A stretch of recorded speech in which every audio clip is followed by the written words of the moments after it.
কোচবিহারের প্রশাসনিক সভা মঞ্চ থেকে 198টি রাজবংশী এবং 2টি কামতাপুরী প্রাথমিক বিদ্যালয়কে রাজ্য সরকারের স্বীকৃতি প্রদানের কথা ঘোষণা করলেন মুখ্যমন্ত্রী মমতা বন্দ্যোপাধ্যায়। এরই অঙ্গ হিসেবে দক্ষিণ দিনাজপুর জেলার গঙ্গারামপুরের 3টি রাজবংশী প্রাথমিক বিদ্যালয় স্বীকৃতি পেল। সোমবার গঙ্গারামপুর ব্লক অফিস প্রাঙ্গণে ভার্চুয়াল মাধ্যমে গঙ্গারামপুরের 3টি প্রাথমিক বিদ্যালয়ের উদ্বোধন হয়। স্বাভাবিকভাবেই খুশির হাওয়া রাজবংশী মানুষদের মধ্যে। 30শে জানুয়ারি দক্ষিণ দিনাজপুর জেলাতে প্রশাসনিক বৈঠকে আসছেন মুখ্যমন্ত্রী, ফলে প্রশাসনিক মহলে ব্যস্ততা তুঙ্গে।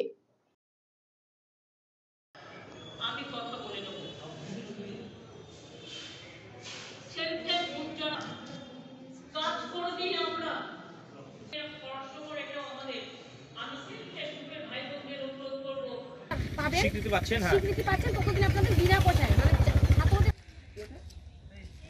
হ্যাঁ, কতবার ফোন করলাম তো ফোনই তো ধরে না। আজকে আমাদের মাননীয় মুখ্যমন্ত্রী ভার্চুয়ালি 3টে রাজবংশী ভাষার স্কুল নতুন করে উদ্বোধন করলেন। 3টের মধ্যে আমাদের আছে সিলফলসাতে আছে, কৈতাদিঘি আছে এবং উদয়ের জগদীশপুরে একটি স্কুল। এই 3টে স্কুলের উদ্বোধন নিয়েছে।